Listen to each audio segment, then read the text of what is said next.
Hola jóvenes y amigos, por aquí Sergio, Charlie Alfa 3 Sierra Kilo Quebec. Traigo el segundo video de la longitud del cable coaxial. ¿Se recuerdan que hablé hace algún tiempo atrás sobre si esto tenía alguna relación con nuestras instalaciones, si perjudicaba o ayudaba a nuestra transmisión? Entonces vamos a continuar con, con este material. A ver, esta configuración sería la ideal, ¿no es cierto? Nuestro equipo transmisor y la antena conectada directamente ahí atrás. Eh, ¿Qué significa eso? Que toda nuestra señal inmediatamente sería irradiada por la antena a la velocidad de propagación de la luz, ¿no es cierto?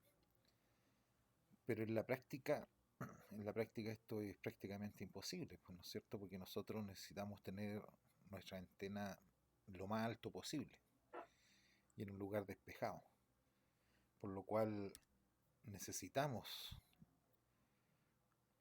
separar estos dos elementos, el transmisor y la antena, y enviar la señal del transmisor por algún medio, ¿no es cierto? En este caso el cable coaxial. Y ese cable coaxial tiene que tener cierta longitud, cierto largo. No es tan sencillo como separar estos dos elementos, ¿no es cierto? El transmisor y la antena, y poner cualquier cable y poner cualquier longitud de cable, ¿no es cierto? Vamos a explicar el porqué de eso. El cable, ¿no es cierto? Al inyectarle la señal del transmisor, produce que la señal tenga entre un 60 a un 95% de lentitud con respecto a la velocidad de propagación de la luz, ¿no es cierto? No se desplaza a la misma velocidad, porque la estamos metiendo ahí directamente en un elemento físico. Así que esto hace que no se produzcan ciertas pérdidas, ¿no es cierto? Por lo cual necesitamos determinar específicamente el tipo de cable que vamos a usar y el largo de este cable. Eh, Como les mencionaba, se estima que entre un 60 y un 95% de velocidad se pierde al meter esta señal del transmisor por el cable coaxial. Eh, entonces, vamos a nombrar aquí algunas características entre tantas que tiene el cable coaxial, pero creo que son las más importantes. Por ejemplo, la impedancia, ¿no es cierto? Dice que la posición del cable al paso de la señal transmitida se mide en ohm, es constante, ¿no es cierto?, para cada tipo de cable. Esto lo entrega el fabricante y no afecta la longitud del cable, ¿no es cierto? No, aquí da lo mismo en realidad, el largo del cable. La impedancia siempre va a ser la misma. El VP, este sí que nos interesa a nosotros, ¿no es cierto? Es la relación expresada porcentualmente entre la velocidad de propagación de la señal en el cable y la velocidad de propagación de la luz en el vacío. Varía según el tipo de dieléctrico que contiene el cable, ¿no es cierto? Entonces ahí vamos a ver una tablita después de diferentes materiales de dieléctrico. Y otro factor creo que es bastante importante es la potencia transmisible, ¿no es cierto? Es la potencia que se puede transmitir a una determinada frecuencia sin que la temperatura del cable afecte el funcionamiento del mismo. Esos factores son bastante importantes. Hay otros, por ejemplo, la resistencia del cable, la capacidad del cable, ¿no es cierto? Eh, pero creo que estos son los que nos interesan más a nosotros por el momento. Miren, por ejemplo, este tipo de cable, ¿no es cierto? Tiene una malla de cobre y el aislante, este dieléctrico, es como el típico que nosotros vemos en los cables coaxiales económicos, es un plástico, para decirlo de alguna manera. Entonces, un factor importante que nosotros tenemos que tomar en consideración, ¿no es cierto? Este es como un típico RG58. El cable vivo, ¿no es cierto? Este conductor vivo puede ser cable, como este que está aquí, o puede ser unifilar, un solo conductor. Mientras más grueso sea esto, el VP va a ser menor. Y el otro factor importante es este, el aislante, el dieléctrico.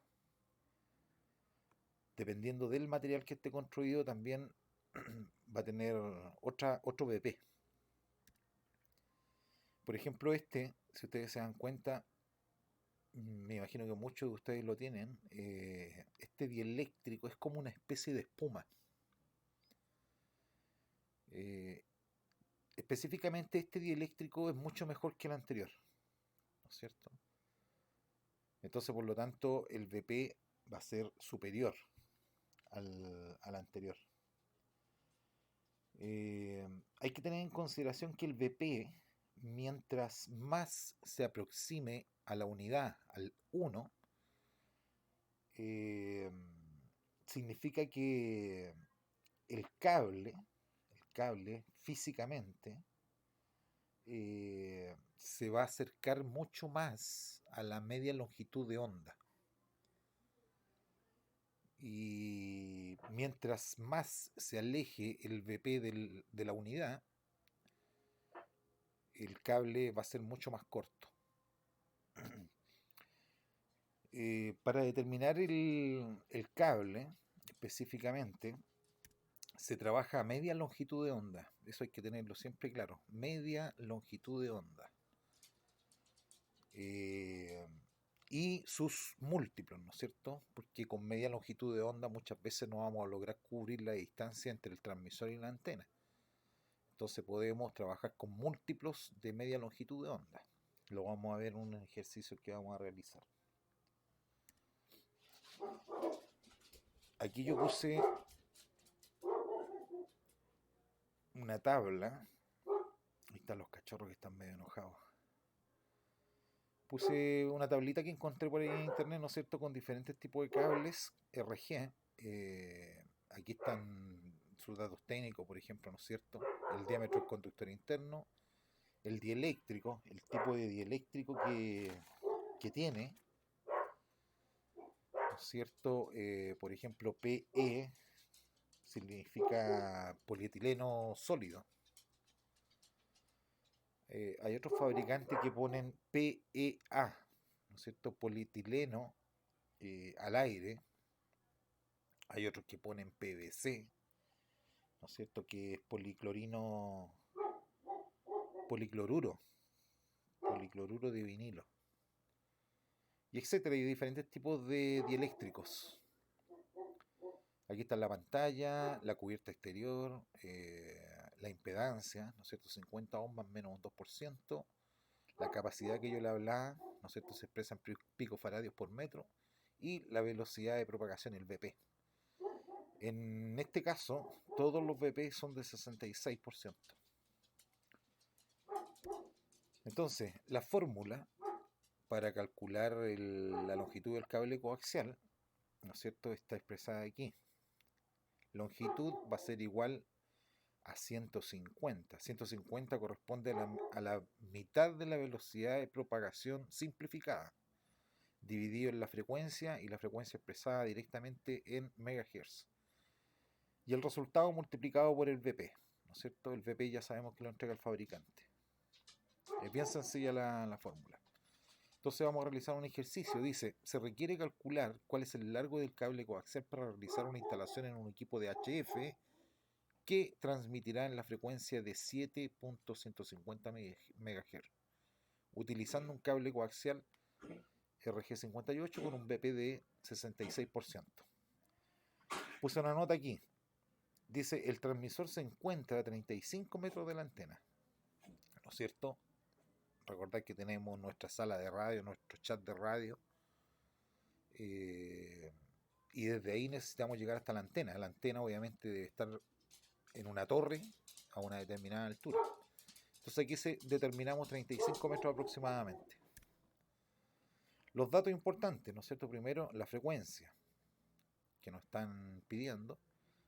Nos están entregando un cable coaxial, en este caso un RG58, y nos están diciendo que la distancia es de 35 metros. Entonces vamos a desarrollarlo. 150 dividido en la frecuencia nos va a dar 20.97 metros, ¿no es cierto? Esa es la media longitud de onda. El segundo paso, la media longitud de onda multiplicado por el pp, que en este caso es de 66, nos da 13.84 metros. Y por último, buscamos un múltiplo, ¿no es cierto? Porque nos estaban pidiendo 35 metros de distancia entre el transmisor y la antena. Por lo tanto, tomamos los 13.84 y lo multiplicamos por algún número para que nos dé la distancia que necesitamos de cable. En este caso, si lo multiplicamos por 2, ¿no es cierto?, nos va a dar 26, 27 metros, que nos quedaría corto. Por lo tanto, tiene que ser multiplicado por 3, o sea, 41.52 metros. Y ese sería el largo adecuado, considerando el BP del cable coaxial. Bien sencillo y bien importante, jóvenes. Así que a tenerlo en consideración cuando hagamos los cálculos de nuestra bajada o línea de transmisión. Espero que sirva esto. Voy a continuar con un tercer video para ver el desarrollo de la antena y así poder completar todo este material, ¿no es cierto? Desde que partimos con nuestro transmisor, calculamos la línea de transmisión y desarrollamos nuestra antena. Espero que sirva. Nos escuchamos y nos vemos en cualquier instante. Sergio, Charlie Alfa 3 Sierra Kilo, Quebec.